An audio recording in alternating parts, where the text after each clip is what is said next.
At tinutukan ng PNP ang canvassing sa buong bansa matapos ang halalan. Si Mar Gabriel po kasama natin para sa detalye ng balita. Mar?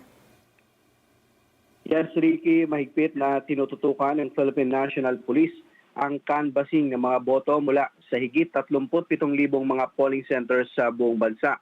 Ayon kay PNP Chief General Romel Francisco Marbil, magdamag nilang babantayan ang canvassing upang mapigilan ang posibleng panggugulo ng mga taga-suporta ng mga matatalong kandidato lalo na sa mga lokal na posisyon. Base sa National Election Monitoring and Action Center, nasa 92% na ng mga polling centers sa buong bansa ang natapos ang halalan at nagpapadala na ng resulta.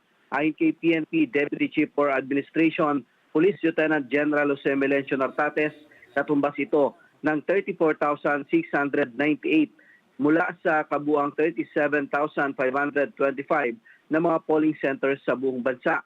Hinihintay na lang ang pagtatapos ng 80% pa o 2,827 na mga polling centers.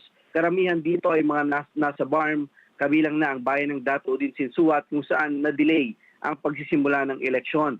As of 7 p.m., umabot na rin sa 26 na mga suspected election-related incident ang naitala ng PNP sa buong bansa. Karamihan dito nangyari sa BARM, sa Region 9, Negros Island at sa Cordillera Administrative Region. Umabot naman sa 28 insidente ng vote buying ang namonitor ng PNP kung saan 19 na individual ang inaresto at 27 ang nananatiling at large. Para sa Mata ng Halalan 2025, Mar Gabriel, matatag, matapang, matapat. Maraming salamat sa iyo, Mar Gabriel. Nag-uulat ng live para po sa ating Mata ng Halalan special coverage.